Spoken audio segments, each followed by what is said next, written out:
Hey everybody, so today I wanted to do a video about where to park your rig and how do you research it. Especially if you have a Skoolie that you built yourself and you have a family, sometimes you can actually run into some issues when you're trying to find a spot.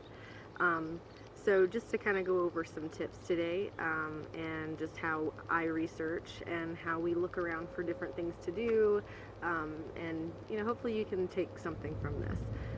So typically I will use a phone because there's usually some pretty good apps on there, and my computer and an atlas. I always carry around a really big atlas because you never know when you're going to lose internet signal, and I would actually, if we're going on a long destination, I'll actually highlight the route, alternate routes and such, while I have internet and everything, just to kind of help with planning and just in case it's a plan B, right? So, past the old school stuff, let's talk about apps.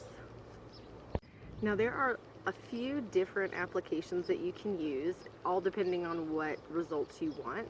So whenever we're on the way to long destinations and we know we're just going to be stopping somewhere overnight, and we're in a good climate to not have to use a heater or an air conditioner plug-in, we do have a propane furnace, so we have been able to use that instead of using electricity, but we usually try not to stay anywhere that's too hot, or we try to time it where the climate's going to be right for us to travel. So that's one of the things. But basically, Truckerspath is a really great app. It actually gives you truck stops, parking lots, and rest areas. They'll even have like a rating and if they're empty or not, or if they're full, and when the last time that was even rated. So you can kind of plan your routes that way if you need to fill up for gas, if they have diesel, what the prices are. So that's really good for your jaunts to and from. And we usually travel about 4 hours a day, 3 hours a day, just because we don't want the bus to overheat and we're not in a hurry to go anywhere. So, and we have solar, so you don't really need much else. And then basically we always use the app, and we always scout it out and make sure it's an easy place to pull into, if it's right off the interstate or just off of an exit. We don't ever like to go track down places to park. We've never used a Walmart parking lot. I know a lot of people do for overnight parking. Some do have signs that restrict overnight parking, so make sure you keep your eye out for that. We always just use rest areas and truck stops, and usually you can even fill up with gas, you can fill up with water. We've actually filled up with water at a rest area we were at in New Mexico, but we did not use that as drinking water, and I suggest not to do that either. We just mostly used it for like washing our hands, dishes, or something else. And then we carry bottled water with us, actually, as well as have our reverse osmosis tank filled up too. So that's kind of how we deal with that. And another app that we use whenever we're looking for somewhere to stay long term, and we usually stay somewhere for a month to 3 months, even up to 4 months at a time. It just kind of depends on the area and what we're wanting to do. So Park Advisor is another really good app. It shows ratings, it has an actual map, so you can kind of route it if it's going to be near trails and stuff. Anyway, it's a really good reference. Then I jump on my computer and I'll actually use Google Maps on my laptop. And I'll have my atlas with me too. I like to have a paper version. I guess I'm just old school like that. And then I'll search key terms like RV, campgrounds, and then I'll search the actual area. I look at the reviews. What are they saying on there? I'll actually visit the site. I'll look for on the facts page, rules, about us pages for any restrictions, like for your year of the rig, if it's a 55 and older park where they don't allow kids. Yeah, that's actually a possibility. Dog breeds, location to different trails or different attractions, if they have a pool or not, if that's one of my requirements. And then, everybody has their own preferences, and if there's too many rules, we usually stay away from it because it usually means problems.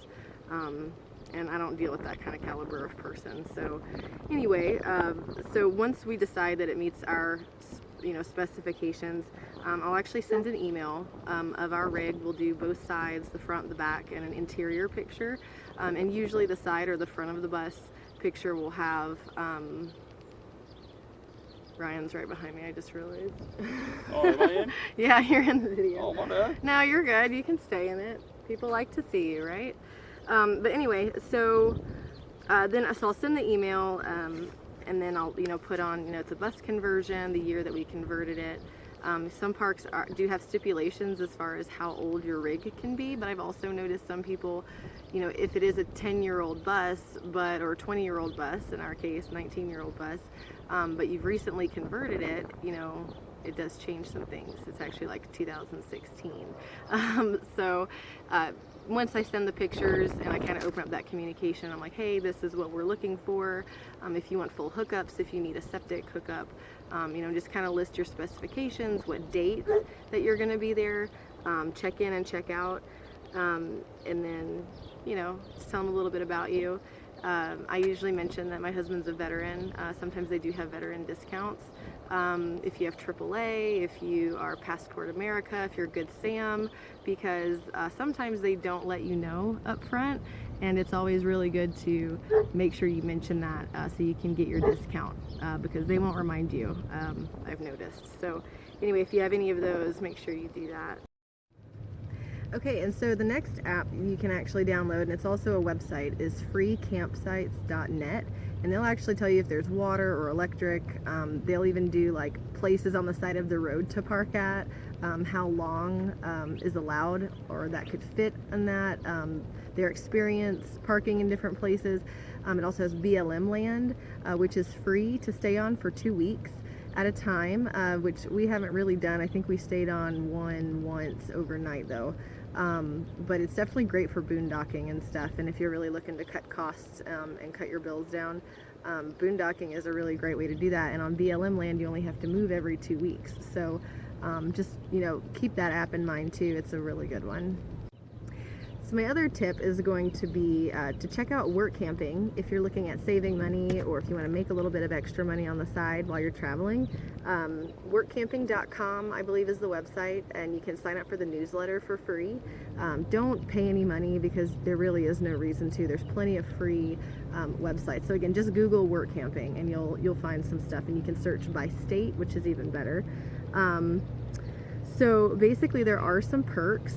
You can either work camp, it's usually 3 to 4 days, sometimes 5 days out of the week for 20 hours for the whole week. And then in exchange you have full hookups, which, I mean, depending on the park you're staying at, can be anywhere from $300 to $700 a month, typically. And sometimes they even will pay you $10 an hour or so for overtime, or they'll just pay you on top of having the free spot. Also, there are sometimes perks like museum discounts, or just little different travel destination discounts in the town that you're in. So that's another really cool perk, or like a store discount if you're work camping at a place with a store. So there's other ways you can save money too. And then also, besides saving money, make connections while you're at these places. There's plenty of work campers out there, some people that already have other gigs lined up. Usually you work camp for about 3 months, and then you just move on to the next place. Sometimes it's longer. It depends on what you've worked out with the person that's actually hiring. But basically, if they know of a place that they're going to and they need help, you get their contact information. It might be a really cool gig.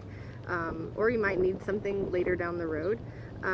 For instance, for us, we were work camping a Christmas tree lot, pumpkin patch, fireworks stand, and we met a guy who was selling honey, wanted us to sell some honey at our stand. And then at the end of the season, he actually invited us out to some property to stay at in exchange for security. And then we also paid some money every month to compensate for electric and water usage.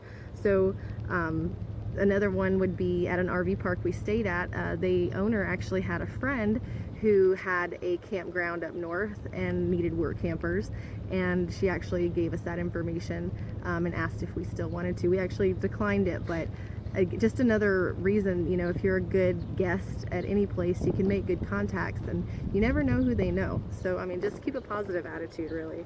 And that's really most important, is be nice and be kind, because good karma always finds its way to you. And I know for us, things usually just work out if we know where we want to go and we're starting to get more serious about moving on to our next destination. It works. And this whole research that I shared with you guys and how we find our way around, it's really worked. It was a little bit of, a little bit of anxiety, just making sure we had a place to go, but I realized and learned to just kind of relax and let things happen, and it'll come to you. So anyway, I hope these all helped everybody. Comment below if you guys have any tips or suggestions on what you guys do. It'll be super helpful to the community of Skoolie people and tiny house people, and I really hope y'all took something away from this. Hope everybody has an awesome day. Later.